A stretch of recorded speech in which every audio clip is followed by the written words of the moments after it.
And I am going to go ahead and start us live on Twitch. Open up the sound. Okay, great. So we are now underway. I'm here with Ruth Jordan, who is the City of Charleston Minority Business Enterprise Manager at the, what is it called? The Office Minority Women-Owned Business Enterprise Office. Yes. Yeah, I have it up on my screen. There's a lot of really good information there.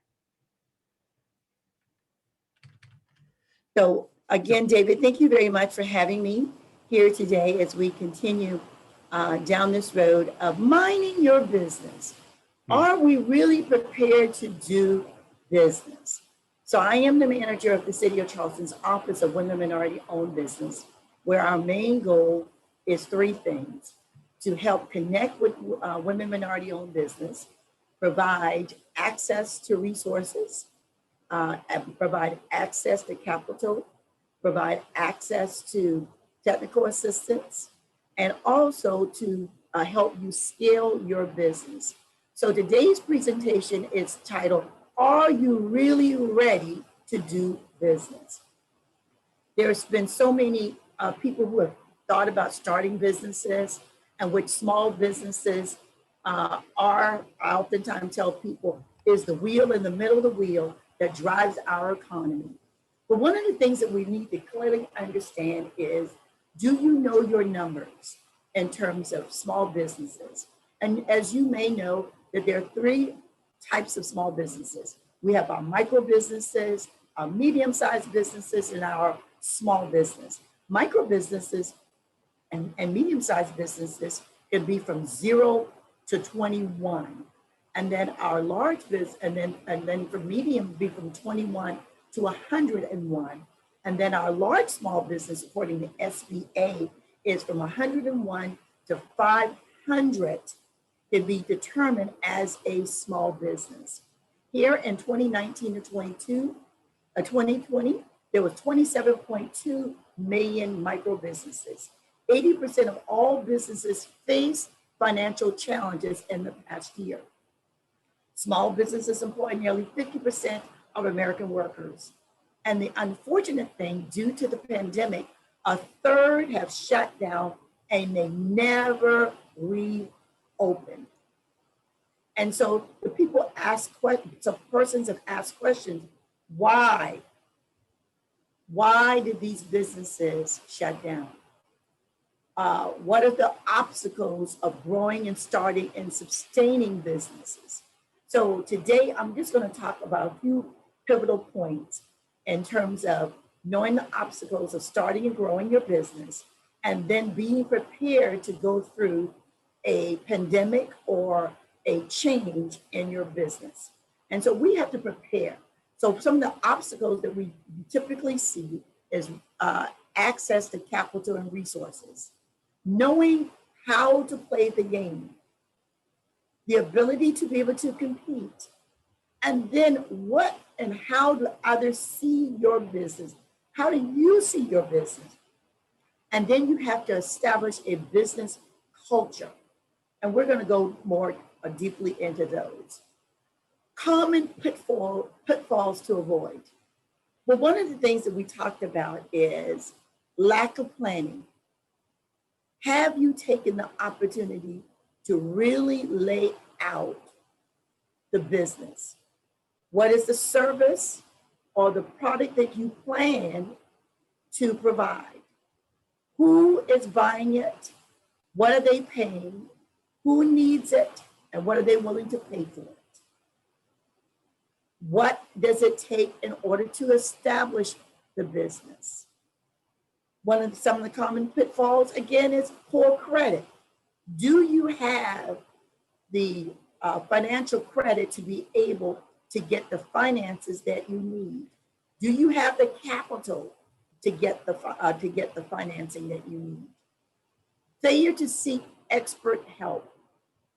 There's so much experts help that's available, that we fail to seek out expert help. And so one of the things that I'm going to share with you all today is some of our resource partners. Here at the City of Charleston, we provide resource partners, and we're going to talk and let you know who those free resource partners are. Now, I oftentimes tell people, if you can afford to hire a consultant, go ahead. But I got the best consultant there is. His name is Mr. Google. Google it. Look up the information. Then we also going to talk about why it's important to have what we call paid experts, like a tax strategist, like having an attorney. And so we're going to talk a little bit deeper into why those two persons are important. And then one of the other pitfalls is lack of support. And so sometimes we come up with these great ideas that this is what I want to do, but we don't have the supporting mechanism to make sure that the business is successful. You know, how many people do you need to hire? Who do you have to help you to run this business? But I will tell you that 76% of small businesses only have one employee. That's the person themselves. However, you can do what we call contract workers through 1099s. You can also go and get others to help support. You can get family members to help support your business. You can get Entrepreneur Center at the College of Charleston to get additional information to help support your business. Then lack of industry experience. Often people decide, well, I am a great chef or great cook, so I want to open up a restaurant because, you know, everybody says that I make the best apple pies, I make the best roast beef, I make the best dinner. However, have you had any experience in running a restaurant? Should I go and try to invest in a brick and mortar? Or should I try to invest in a food truck? And so lack of experience in those areas sometimes are a huge pitfall to someone's success.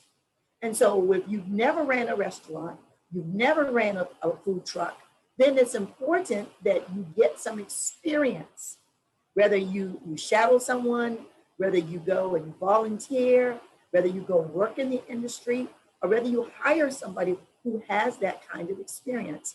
On yesterday, I got a call from a young woman. She wants to open up a food truck because one of the things that people have pivoted to that we've seen throughout Charleston is a lot of food trucks because people moved away from brick and mortar. And so what they've done is she wanted to know, you know, what do I need to do in order to be licensed or to open up a food truck? Well, I immediately said to her, you need to Google the information. You need to find out what are the licenses requirements, what are the DHEC requirements in order to establish a food truck. You just can't go out and buy a food truck and start putting it on the streets of Charleston because you will be shut down. Insufficient capital or money. One of the things that we often get calls here all the time, where can I get some startup money?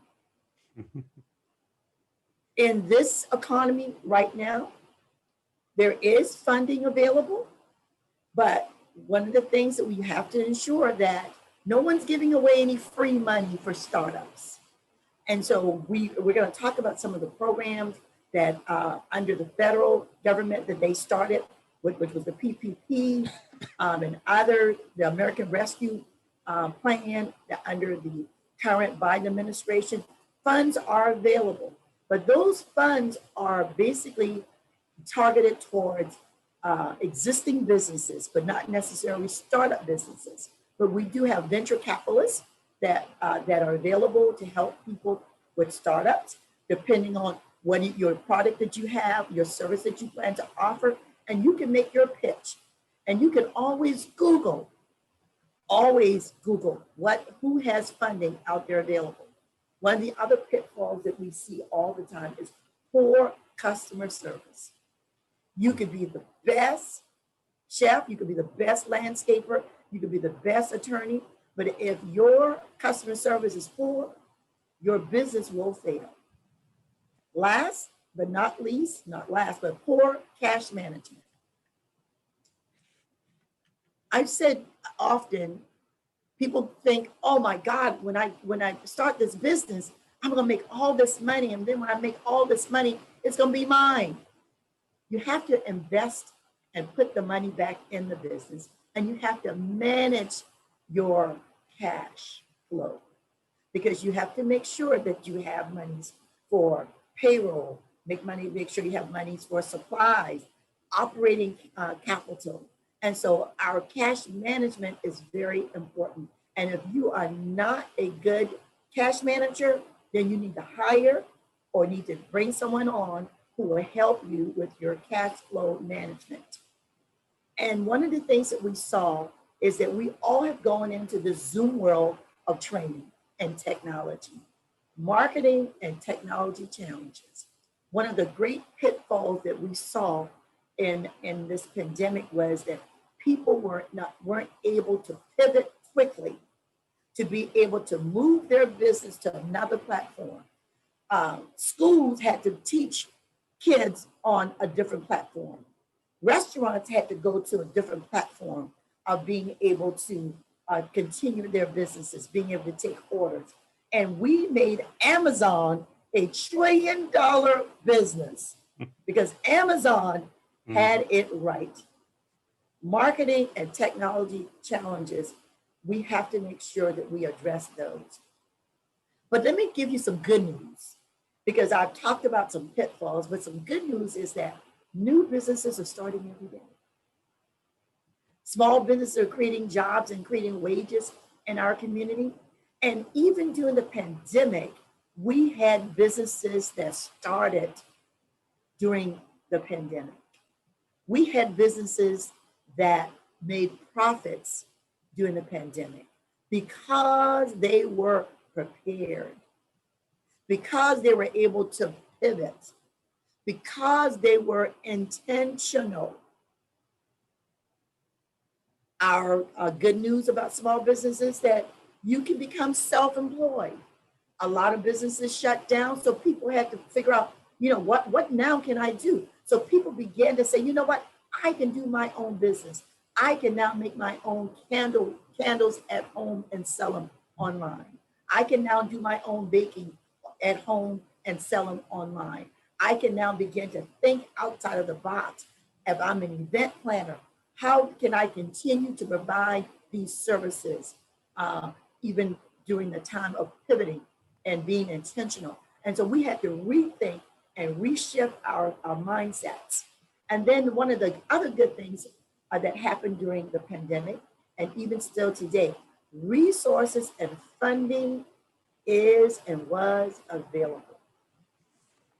And one of the other key things that we're going to talk about a little bit later in the presentation is getting certified, and why it's important to be certified as a minority-owned business or a woman-owned business. And some of our resource partners that we want you to engage with is the SBA, the Small Business Administration. They were the conduit that all of this rescue money came through. They were the conduit that the federal government put millions and millions of dollars on the streets with through SBA. And then you also want to be familiar with your local Chamber of Commerce, as well as our minority business development. And then one of the other key community partners was the Small Business Development Center. And then SCORE. If you don't know these people, you need to get to know who SCORE, who my office is, MWBE with the City of Charleston, the Minority Business Development Agency of the U.S. Department of Commerce, and SBA. These are all great resource partners and funding partners. Tips to build success. You heard me say two pivotal words. Learn how to build relationships. You must be intentional. In starting a business and running your business and being successful, you have to be intentional. You must stay focused. You must understand who is my target audience and speak to that. Oftentimes, I have people come to my office and they say things like, well, I do landscaping, I do baking, I do this and I do that, I do painting. And I said, exactly what is it that you do? Tell me, what is it that you do? If you had 30 seconds or 1 minute to tell somebody about your business, can you give them a pitch of what kind of business do you do? Be intentional. Be prepared to pivot. And when we say be prepared to pivot, that means this. Just like a basketball player, you got to put that foot down, you got to be able to turn to the left, to the right. Because when things come your way, when challenges come your way, when that irate customer comes your way, or funding falls through, or death comes in the business, are you prepared to pivot? And so being able to pivot is like being on a roller coaster ride, and you're seeing this up and down with the roller coaster. Sometimes you're going to have high points and low points, but we got to be able to pivot.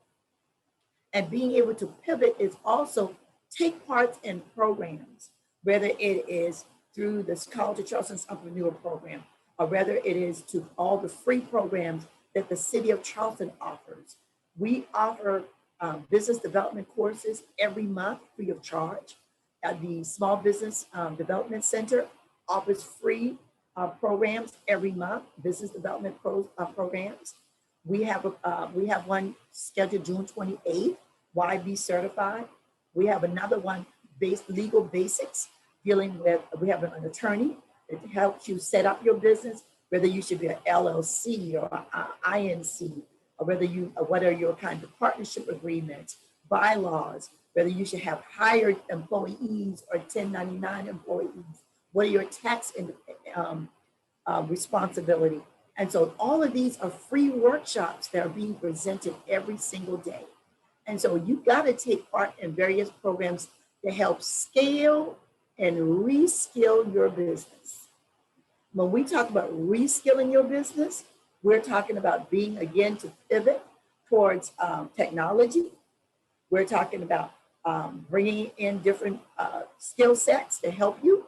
If you don't have it, you need to go get it and learn it, or bring somebody else who can do it. Here with the city, I call my Zoom engineer, Christina Ott. She's my Zoom engineer. She puts together all of our Zoom presentation. We never thought we'd be Zooming to over 500 participants in our Zoom webinars. And so because we are used to offer all these free business development courses in person, we had to reskill and scale up in order to provide the services that we do. And one of the things I oftentimes tell people, aim for the low-hanging fruit. And they say, well, what does that mean? You have to start somewhere. Often, we oftentimes say, well, I want to get that $1 million contract. Well, I will tell you, if you're a startup business, you're not going to get a $1 million contract working with the City of Charleston. But you may get a $10,000 contract. You may get a $5,000 contract, but you're not going to get a $100 million contract starting out. You won't do it. So aim for low-hanging fruit. Get your foot in the door. Sometimes just selling that product, just getting that event, just getting that connection will help you scale to the next level. Well, I want to do event planning. Well, I want to be able to do these huge projects for Spoleto.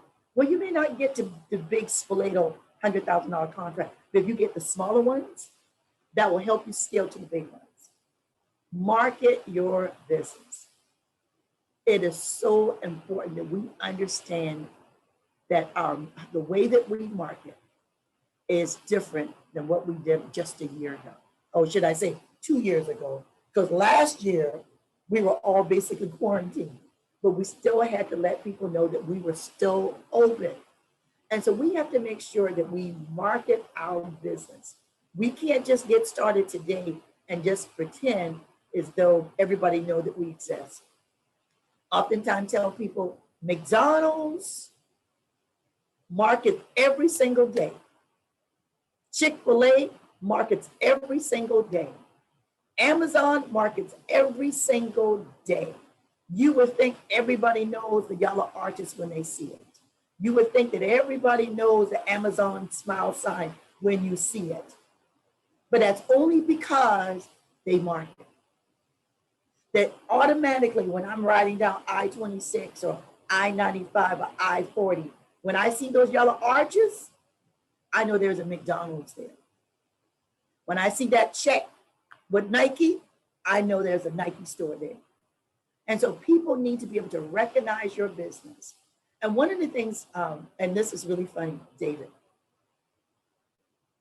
be careful on the name of your business. Let the name of your business reflect what you do. Sometimes even our email address, even our website, we have to be intentional in setting and naming our business, because sometimes our names don't reflect what we do. So we need to put a little more time and be conscientious in the naming of our business. You know, Jordan and Associates sounds good. You know, Jordan and Associates, but Big Mama and Associates may not. I don't know what that is. So we need to make sure that we market our business. And then lastly, but not least, on tips to build success, know your limitations. You need to know what you can and cannot do. Because if you take on a project, if you take on an event, or if someone comes to you and say, can you build this building? And you take that contract on, and they give you an opportunity, and then you've come to find out, no, you never really built a 10,000 square foot building or 50,000 square foot building. I only built a doghouse. Know your limitations. If you've only done an event for 50 people and now you have an opportunity to do 5,000, we need to know our limitations. And then it doesn't say that you shouldn't take on that 5,000 event, but however, I need to go and connect myself and partner with somebody who has. Some of the other things is in order to have financial success is the 5 C's. I oftentimes call them character, capacity, collateral, capital, and conditions. And we got to make sure that this is all in our business toolbox. One of the main reasons why people did not have access to the billions of dollars that was available through the SBA and what we call the payroll protection plan and the EIDL plan, that this money was floating. I mean, billions of dollars. You heard it. Billions of dollars was put on the streets to help sustain businesses. One of the things was, one, they did not have, a lot of small business did not have access to a bank. When they were setting up their business, they did not have a banking relationship with a business bank account to do business. When that money dropped, and we've had 2, stimulus 1 and stimulus 2, when that money dropped, those who were not prepared with business account, with business relationship with their local banks fell by the wayside because they weren't able to complete the documents in a timely manner and establish a relationship with their banks. One of the things in order to establish relationships with your bank and have a financial success is that you got to have what we call character. So the character and capacity and collateral is, how do you pay your bills? And so right now, when I'm starting the business, I got to make sure that I pull my credit report to see how am I been paying my bills, so that when I go to Bank of America, or I go to Wells Fargo, or if I go to any credit union, they want to know what my financial condition is.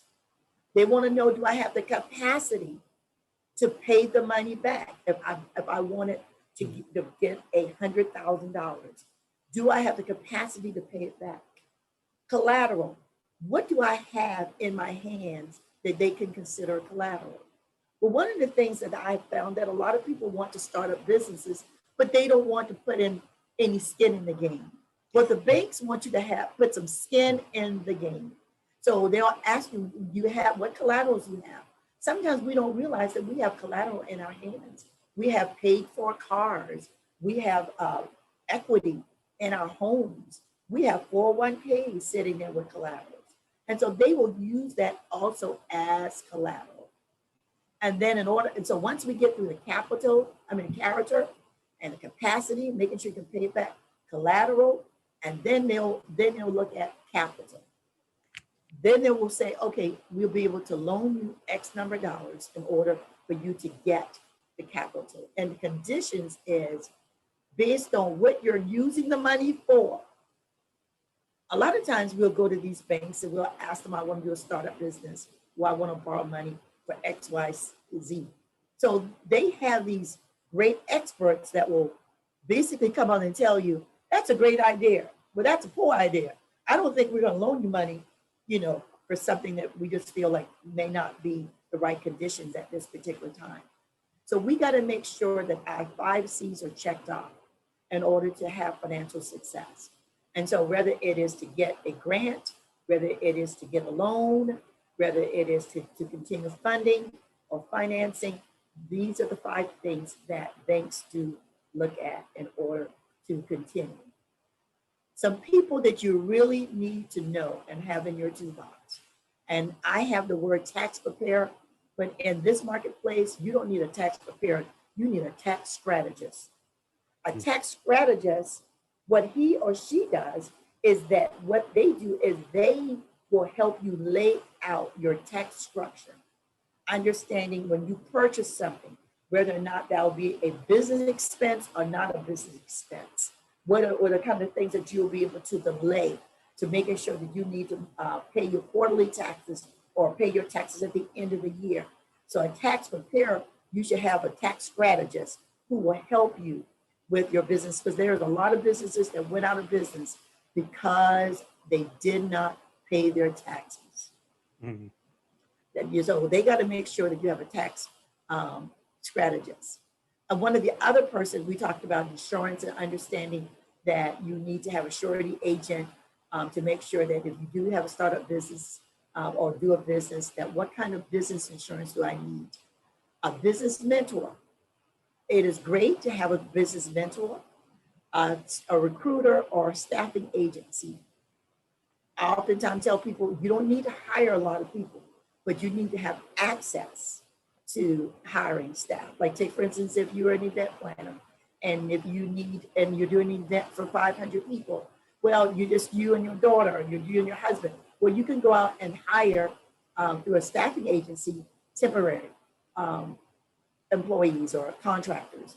And so we want to make sure that we understand there's a difference between an employee and a contractor, but we're not going to do that today. But so when we go out to a staffing agency, there you're going to get contract workers. And so one of the other things in terms of staffing and recruiting is that we need to make sure that we have those persons on staff. So even if building a project or whether it's hosting a project or event, making sure that you connect with a contract with a staffing agency. And then a banker or a lender. You need to make sure you have a banker or a lender in your back pocket. I oftentimes tell people you don't need to look very far. Whoever has my money that my check goes to every 2 weeks, wherever I go and do my banking, they need to know your name. So when you get ready to start that startup business or need a business account, you will go to the bank and you will say, well, I currently have my checking and savings account here at Bank of America or at the South Carolina Federal Credit Union or at Wells Fargo, whatever. You even have all these online banks. Now I want to establish a separate business banking account. It's important that you don't commingle your business account with your personal account. Because when it's time to borrow money, when it's time to get grants, when it's time to do these things, they want to see your business account and expenditures. And then last but not least, some of us need lawyers. when we're setting up our business, and this is the free workshop we're doing July 21st, it's going to be free, a lunch and learn free, about setting up your business structure, whether you need to be an LLC or an Inc. or sole proprietor, whether or not you need to have operating agreements, bylaws, how you intend to operate, partnership agreements. Because sometimes we enter into partnership agreements, or we want to enter in with my best friend, and then now we're down the road, and now we're going to part, and bam, we didn't have anything in writing on how this business was supposed to be operated and who owns what. And so it's important to have a lawyer. And then ultimately, if you don't have any insurance, business insurance, if you got into some issues, you need to have a lawyer to help get you out. I wish y'all could throw up some questions. And this is my last slide before I take any questions. Don't be afraid. I know I've said a lot, and I've said this is real talk today. Never let people define who you are. Don't be afraid to start. I gave you a statistic early on that 27 million small businesses have started that exist in this country, and we need 27 million and one, yours. Get started. Never let people define who you are. Rise up every day, keep doing it and doing it again and again. And now it's time to not just survive, but now it's time to thrive. We're going to thrive by upscaling, reskilling, being certified, and take parts in programs so that we can soar like an eagle. And last but not least, so that we can mind our business and make sure that it is successful. All right. So I'll take questions if you have any questions. Well, I'll let students ask some questions first. I've jotted some notes down, but if any students have questions. Unmute. I have a question. Yeah. Hi, Miss Ruth. Your presentation was really nice. I enjoyed it. I have a question. On behalf of my mom, she's trying to start a business. So is your office available as a resource where she would be able to come and talk to you? Most certainly, but I will also refer her to the Small Business Development Center. They really help people with startups. They will provide her with a free mentor, and their number is 843-740-6160. And they will provide her with a free mentor to help her start her business and provide her with access to any funding that may be available. Okay, I'll pass that on to her. You're welcome. That's good advice. Always good to have a free mentor. Yes. So what would you say is what is the most common mistake that you see with young people trying to start their own business or anything like that with marketing or even just how they approach it? So I think one of the things with young millennials or young startups, it really is not any different than old people. Okay, let me just say that. It's no difference. It's all the same. So one, it is one that we have to sit down and, in the words of my mother, sit down and count up the costs. What will it take to start this business? Identify what it is that they want to do. If they want to, like, give me an example. What kind of business would that person want to do? Let's see. I have a lot of friends who they do thrifting. They like vintage pop-up shops and like kind of just thrifted clothing, and it's really popular, or at least in trend right now. Right. So you know what? That is a great idea. And so one of the things is to identify that need and then be able to respond to the need. Identify what problem that exists out here that needs to be solved, and I'm the one that can do it. And so that's the first thing they need to do, is identify that need and then figure out, am I or can I provide the solution to that? And then once they define that, then they can move on to the next level. Mhm. Yeah, I was going to point out when you were talking about pitfalls, there is a company called CB Insights, and they're constantly analyzing the market for startups. Typically, the venture capital backed big stuff, Startup. but they do a lot of data collection and analysis. And one of the things they do is what they call the postmortems. So these multi-million-dollar funded businesses that fail, and the number one reason why they fail is because they didn't have a market. So that's why I tell students to start with the market first. If there's no need, if there's no pain out there, then there's no point in going forward. That's right. And as you got to identify, you have to identify what is the problem, do I have the solution, or what is the product and who's going to buy it? Yep. What is the service and who needs the service? Yep. And if there's not a market, my mother and father has owned a thrift store for over 30 years. And since you talked about thrifting, so they were in this small 1,000 square foot building years ago, and now I got them in this 8,000 square foot building, thrift store, not quite 8, maybe 5,500 square feet building. And to be honest with you, they're just there for entertainment. They don't market, so they go open the store every single day. But so I went and I did analysis, and I said to them, Mom, Dad, how much money are you guys making? Well, we don't know. We really don't know. I said, so really, y'all are not in this thing to make money. Y'all are just, at this point in your lives, this is just a hobby that you do.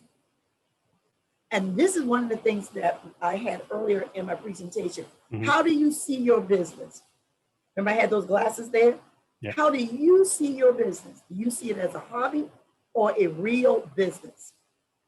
So I told my parents, y'all are just here as something to do every day. You're 80 and y'all just want to go open up the shop and be in the shop to have something to do. So it's not about making money, and that's all good and fine. But don't tell people that you're really in business. You just really out there with a hobby, and a place for all your friends and your grandkids to come and know where you are 5 days a week. Yeah. Do you want to end the screen share? Yes. Okay. Yeah.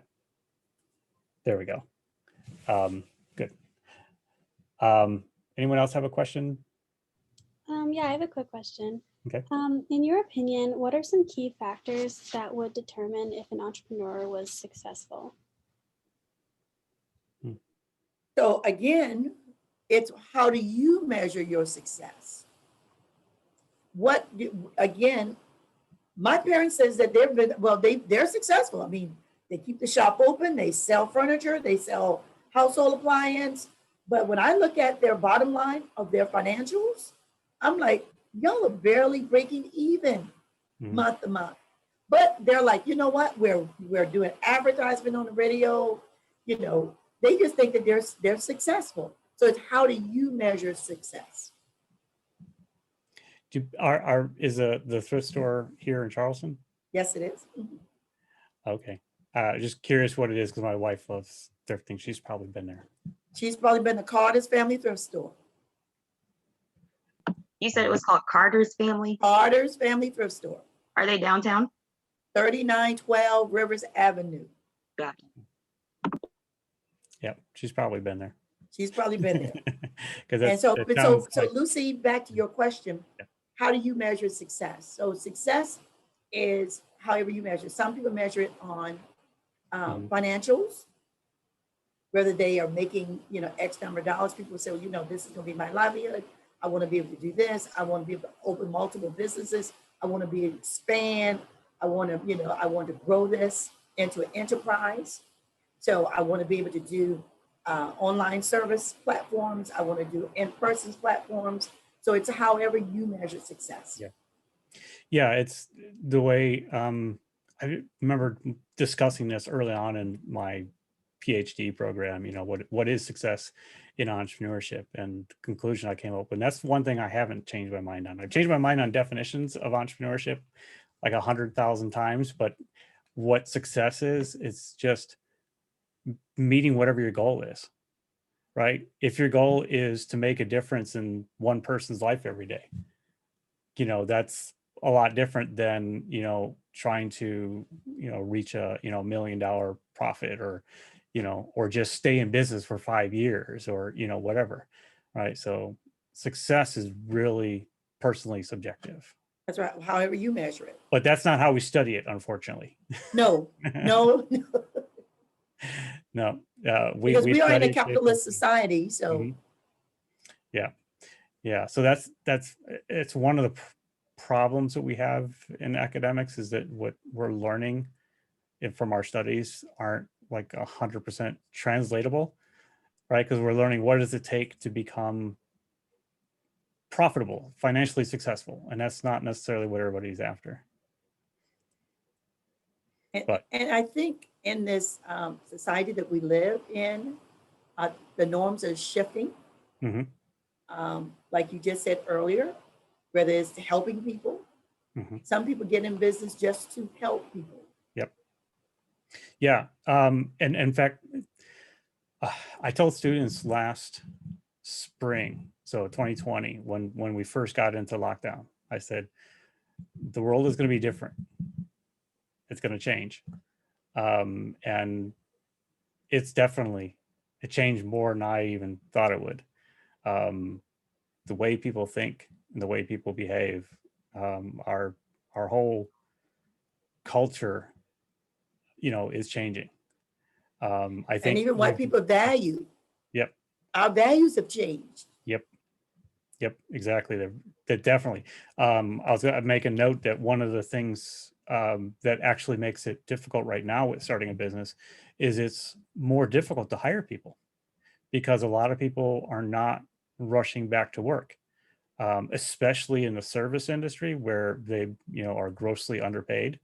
Like Mhm. they found better jobs. You know, they had a year off. They learned how to code, or they started their own business, or, you know, whatever. And so I know restaurants are like begging people to come back to work. Right. Yeah. And they thinking it's because, and again, in spite of some of the rhetoric about people getting the unemployment, no, Mhm. they found better jobs. Yep. People have found better jobs. Not only is that with women, and because I have all women on this call, Mhm. besides you, David, some of the challenges that we know is childcare. Not Yep. only did we have to deal with childcare, we also had to deal with being a homeschooler. Yep. So there were a lot of people that could not go back to work and have not gone back to work if they figured out how I can still homeschool my child, Right. and how I can still yet figure out how I can be self-employed. I Yep. mean, you know, self-employed, by starting my own business. Yep. Definitely. That's what's happening a lot. And that's some of the challenges that women faced during the pandemic. Yeah. And you did talk about pivoting, which has definitely been a major theme. I mean, it was already a major theme in entrepreneurship, but since over this past year, it's definitely been crucial, is that ability to pivot. And that is why, one of the reasons why I always say it's better to focus on the market than your idea, right? Because your idea can change easily, right? But who you serve isn't going to change very easily, because if you go and try and serve a different market, you don't know them as well. So, I'm always pushing for a primary thing is for people to focus on understanding their market. Mhm. Yeah. Because sometimes we have these grandiose ideas Mhm. that somebody wants this, but there's nobody in the market. Right. Yep. And then we didn't realize, guess what? They have easier access to this service or product that's now changed. Yep. Yeah. Yeah. There's one thing I do in lectures is talk about competition and say that never say you have no competition, because it means one of two things. One is you're ignorant of what's going on in the marketplace, which is not good. Or two, there's actually no market, which is not good. Exactly. So there has to be competition, or else it just Well, exactly. One of the things I oftentimes tell people, find someone who's doing it Mhm. and figure out how I'm gonna do it better. Right. I tell people, look at reviews, right? Look at see what people are complaining about and do that one thing better. Right. You don't have to, you talked about, doing all these different things, it's like do one thing and do it better than anybody else. Right. That's why people will go to you. If you try to do everything for everybody, you'll do nothing. Nothing. Right. Yeah. You gotta have that little specialization and that's part of, with people knowing who you are, right? That goes in with the branding and your name and all that stuff, right? You want to be known for something, not everything, right? Being top of mind. So when people think about that one thing, Mhm. you will automatically come to them. Right. But like I said earlier, when people walk in my office, I do this and I do that. Like, wait, hold up 1 second. Which one do you do? Yep. Let's find that one thing and do that well. Not Yep. saying that you can't do any of that, but when you market, like Dr. Mhm. Hansen said, when you market, make sure you market that one thing and do Yep. it well. Yep. Exactly. I was going to also note, I made a note about, you talked about going after that low hanging fruit. Mhm. And one of the reasons that's important is simply because that means cash flow. And, I always say that while the reason businesses fail is they don't have a market, the definition of failure is when they've run out of money. Right. So as long as you can keep paying bills, you're still in business. Right. Like your parents, right? They're maybe a hobby, but they're still in business because they can still pay the bills. Exactly. Right. And that's exactly why they're still in business, Yep. because they can pay the bills. Right. And so their success, they feel like, hey, we've been around for 30 years now. Mm-hmm. And, we've been around for 30 years, doing a thrift store for 30 years. Yeah. Goodwill has come along. They're still here. Salvation's been there when they started. But they, all these thrift stores have gone in and out. But Yeah. that's their success, that they can still pay the bills. Yep. So people can still come in and buy, and they pay the bills. Well, what they probably should get in touch with some of these students here, because that's clearly become a big trend right now. Because I've had a couple of teams do projects on thrifting that's trendy. So there's an opportunity there to take advantage of. Mm-hmm. Yeah. I wanted to just kind of go back a little bit and ask you a little bit about how you got to become the manager of this office that you're in. Or what led you to that? Well, how did I get to become the manager of this particular office? Well, this position has been part of the city of Charleston for over 30 years. Mm-hmm. With whether it is the state, federal, or the county, all have basically an equity and inclusion focus. And so nearly 25, 30 years ago, the city of Charleston passed an ordinance that says that 20% of all of taxpayer dollars spent on behalf of the city should include spending it with qualified women minority-owned businesses. And so this office helps you be certified as a women or minority-owned business in accordance with the federal standards, okay? When we say women and minority-owned business, that includes white women, Asian, African-American, Hispanic, Island Pacific, and in short, everyone outside of a white male. David, okay? Everyone outside of him basically qualifies. And so our office does, we have an application process and to ensure that, we created a database with the city of Charleston. We ask you to visit our website. On our website, we have upcoming free business development, technical assistance, your application to become certified.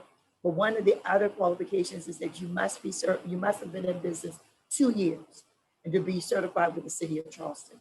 However, there are multiple certifications that exist. We have the SBE, which is through the county, which is small business enterprise with the county, that where it says that you only have to be in business 1 year to be certified. And then we have SCDOT, the South Carolina Department of Transportation, which is you can, from day one, you know, if you meet their criteria, you can be in business 1 day, that guess what, you can be certified with the state. And that is one of the highest certifications you can get.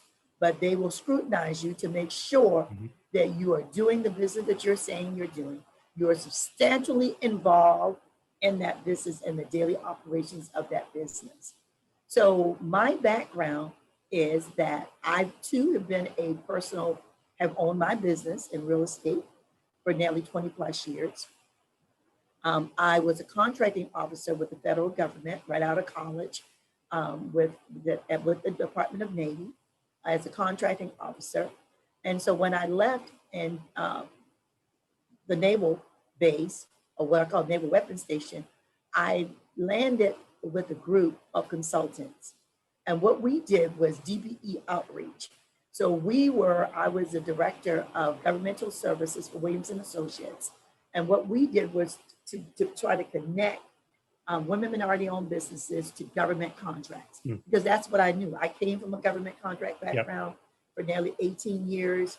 And so I knew what the federal regulations were and assisting and making sure that women and minority had access to government contracts. It was just a natural fit. And so when the city had this position open, someone called me up and said, Ruth, that was 3 years ago. You need to help us. You need to help us with the certification, with the tracking, with getting this information out, to revitalize this office. We now have moved into more technical assistance, more business development. And what's hot off the press, guys, guess what? Nobody knows this. So this is secret. So it's not being recorded. We're going to build our first intentional business incubator for women and minority business right here on behalf of the city of Charleston. Awesome. And so this is going to be the very first dedicated business incubator for women minority-owned business. You know, we got the big Charleston Tech business incubator that's been around, and flagship's been around, but this one is going to be dedicated for women and minority business, startups, as well as existing businesses. We are building this brand new apartment complex where we're going to have 64 housing units on the top, and on the entire bottom floor will be 8,000 square feet of business incubator. Wow. Is that going to be tied in together where like the businesses are going to be residents? No. Okay. No. Okay. And then we're also going to put a corner store. So the corner store is going to have automatic clients coming downstairs to purchase. Yeah. And But so, that might be... and then we're going to have some retail space there as well. So, because one of the things here on the peninsula, it is so costly to be able to have an office or brick and mortar business on the peninsula. So this business incubator is going to have small retail spaces that people who may want to retail their products will have that ability to be able to do that. And then in the incubator, we'll have private offices that people may want to rent for their businesses, and then have co-working spaces for others that want to do co-working space kinds of initiatives.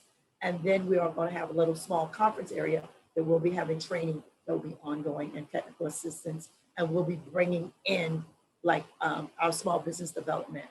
We'll have a day where we'll say, hey, on Tuesdays, come meet the small business development director or SCORE person, so that people will have access to those resources that are readily be available on the peninsula. It would be kind of beneficial if there was like one floor that was devoted specifically to people who owned businesses there, because then they get to interact, right, and learn from each other even more, like as like a cohort in anything, right? So we have something like that here at the college, where we have a dorm that's specifically for students in entrepreneurship, right? So Oh, first year they start out as a cohort, right? And so they're learning and living together. together. So living community, is what they call it, right? That's And interesting. yeah, and so these become really top students, because they're not just learning in classes, they're also engaging with other, they're living with other people who have the same interests as them, right? Right. And as you know, obviously it's expensive downtown, not just living but getting right downtown. So that would open up the door to, I think, more businesses that could participate. Take it. Mhm. Yeah, just But that is definitely something to consider. I should have called you first, David. yeah. But it's still on the ground floor. Okay. We just basically cut the ribbon in terms of shoveling some dirt, so it hasn't even got off the ground yet. Yeah. We just had what's her name? Why am I blanking on her name? Bernique. Dorothea. Yes, thank you, Dorothea Bernique. Yesterday, and so she was talking about what they're opening up in North Charleston. The Women's Business Center. Yeah. So there's a lot coming up for women in business, which is great. Yes. So they're all, like I said, there are all kinds of opportunities that are here, but you got to be tapped in. You got to be, remember I said, be part of programs, take advantage of free resources that are available. And when in doubt, Google. Yep. And you have, you mentioned that there are like free programs every day. Is that listed on the City of Charleston website? Yeah, our free program developments are monthly, and they are listed on our website. Okay, yeah. As well as if you put down this SBDC, they have a list of ongoing programs as well, free business development training. Yeah, I'm going to post it, link in chat here. There. On a separate note, I've been working with a woman named Anise Carr. I don't know if you know her or met her.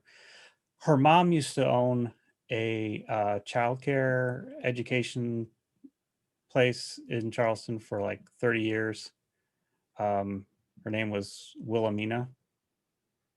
Or No, she had said it was a different name. I can't remember what. Anyway, what she's interested right now is in trying to pull together a history directory of African-American owned businesses in Charleston. And so I'm wondering if there's anything like that in your office. we do not, however, the Charleston Business Bureau, I think her name is Courtney Young. She's putting together a legacy booklet Okay. of women minority-owned businesses. The CBB, the Charleston Business Bureau, has been trying to pull that together, and so I think that would be a great place to start. Yeah. And that's one of their initiatives about legacy businesses. Madison, I think you're the one that's working with her. I am indeed. Yeah. Working with Courtney? His last name, I think it started with a G. Yeah. Something. I don't remember. With at the chamber? I mean, at the CBB? Oh no, we're talking about Anise Carr's mother. Okay, yeah. Okay, I'm sorry. Yeah. Okay. Yeah. So try over there with Courtney Young over at the Charleston Business Bureau. Okay. Okay.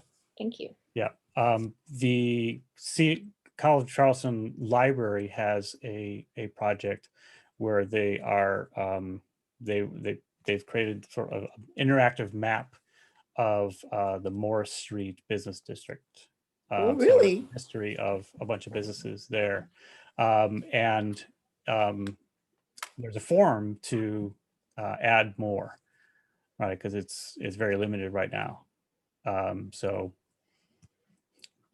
spread the word on that and learn, it would be great to have, much more of this history. And I think what inspired Anise was with the African American History Museum opening up, and combined with the fact that there's no, minority-owned businesses anywhere nearby. There's a, what's the word I'm thinking of? But yeah, there's a big contrast there. So that, yeah. So I've been mentioning people for her to connect with, and I mentioned you as one of the people to connect with. So Okay, definitely, because that's one of the concerns, and that's why we wanted to do this business incubator, particularly dedicated to women minority-owned businesses, particularly Right. African American, Yeah. because we don't have them on Peninsula. And Right. so the question is, what happened? That's a whole nother story for a whole nother day. What yeah, happened? yeah, But one of the things that we understand is if you don't own your building, you can't control it.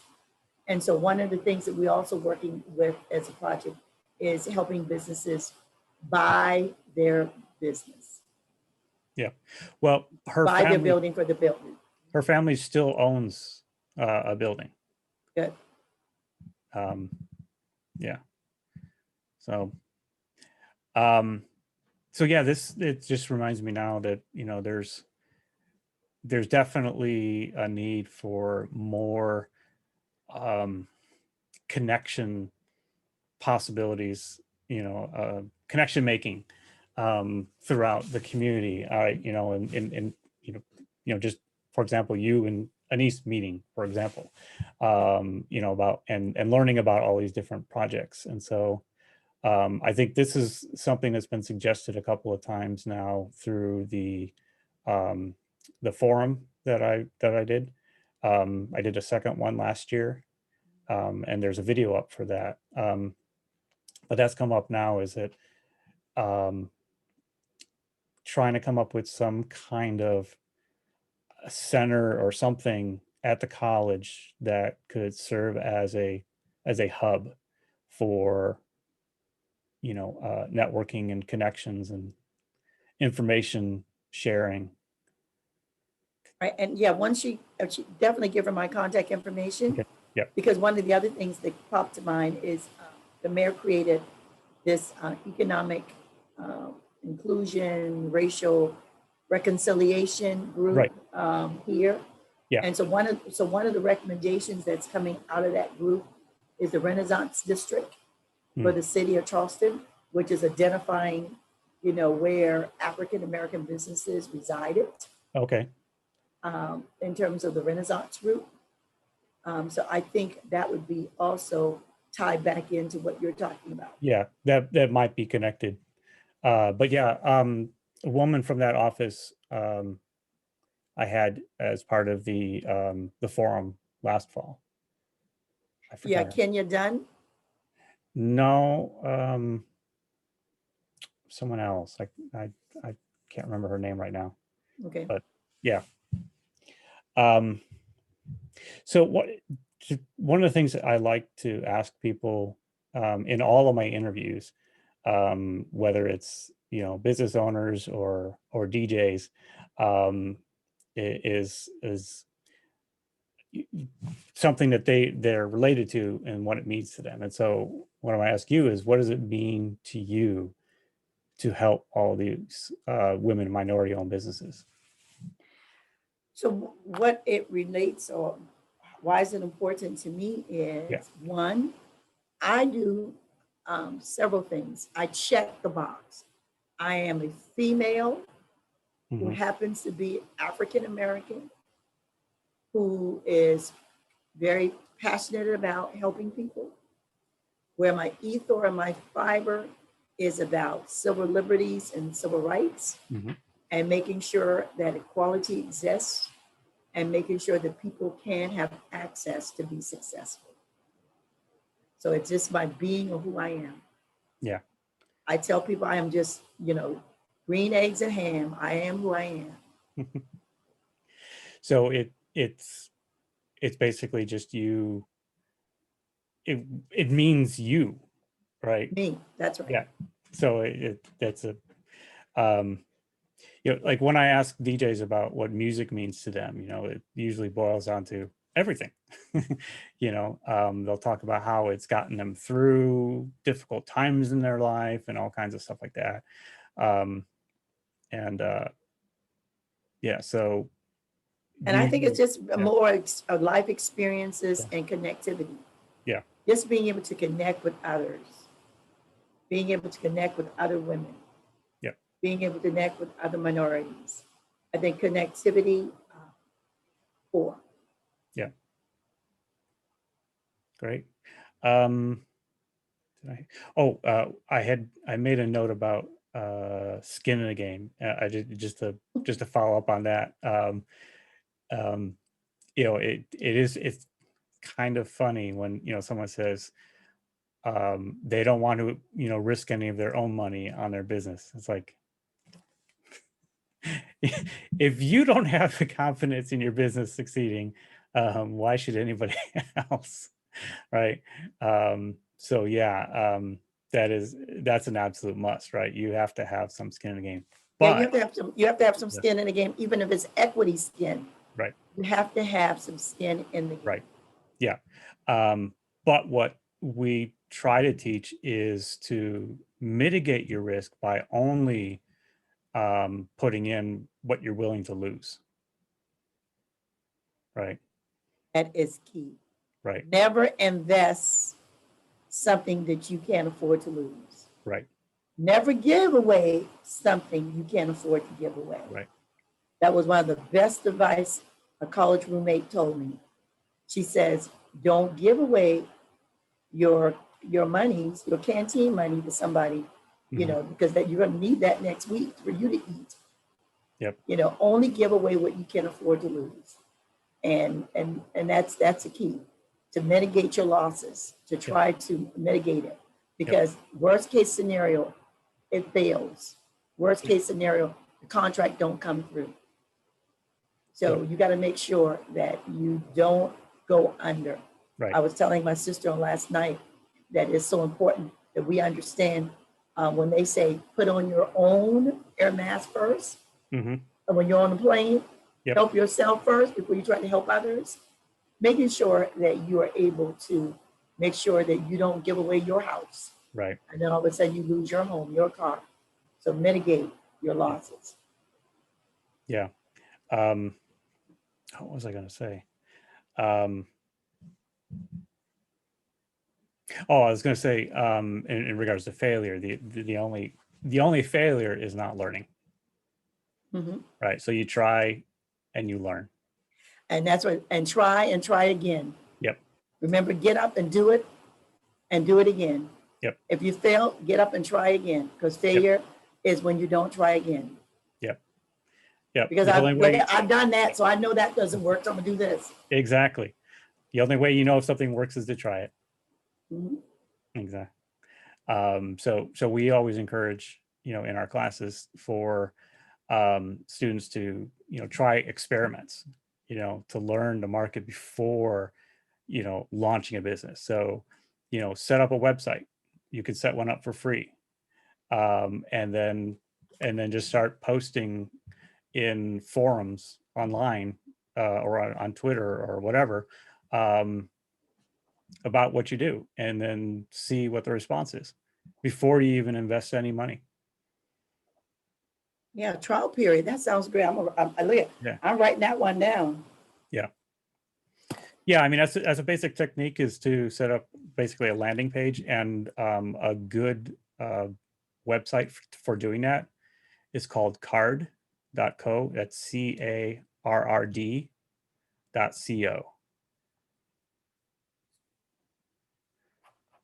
And if it sounds familiar to you, it's because it became really popular when it became a host of listing resources for Black Lives Matter. Okay. But it's really easy to set up a quick page, and then you just I learned from a streamer who does streaming on building startups online and stuff like that, about how he goes about testing. And it's like he'll go into Reddit and Facebook and LinkedIn and join groups that are related to whatever the topic is, and start engaging, right? Building those relationships, learning, hearing what people are talking about, and then working in, what he's doing, and then asking for feedback on the website. But And that's how being you- intentional, right. where he's intentionally Mhm. connecting with those groups. Yep. And intentionally identifying those people. Yep. And weaving his way in. Right. And learning what their needs are. Right. Right. So that you can cater to those needs. So, yeah. Mhm. Plenty of little tips and tricks like that Mhm. that are out there. Yeah. So the last thing I always like to ask people, and this is, you can answer it in any way you want, and that is, what gives you hope? What gives me hope? What gives me hope is seeing these beautiful young women. These beautiful young women that's in this class. What gives me hope is that our future and their future is bright. That's what gives me hope. Every day, just seeing the opportunities that exist, but more importantly, that they're going to go and they're going to take the reins and they're going to do it bigger and better than the previous generation has done. Yep. They will learn from our mistakes and they're going to soar. That's what gives me hope every day. That's great. Yeah, I usually say something along those lines too, as the students definitely give me hope, and just seeing their interest and passion for broadly making the world a better place, Mm-hmm. as opposed to like with my generation being very focused about me. And that's what, and I will say that, Dave, that's where we lost it. Our generation made the focus about us. We had to take care of us. We had to get it. We had to do it. The previous generation before us, they were about community. Mm-hmm. They're about building this country. And then our generation came along and it was all about us. Yep. But I'm so glad that our children, this generation, is going to encompass it all. Yep. So I want to thank you for taking time to speak with me in the class, and others who'll be watching later. It's been a pleasure having you again. So thank Well, I you. hope I said something that is helpful and will be helpful. Oh yeah. And with our future entrepreneurs, and I look forward to doing it again if you like me to. Oh, absolutely. Yeah. Great. Thank you. All right, thank you guys. All right. Enjoy the rest of your day. All right. You too. Stop recording.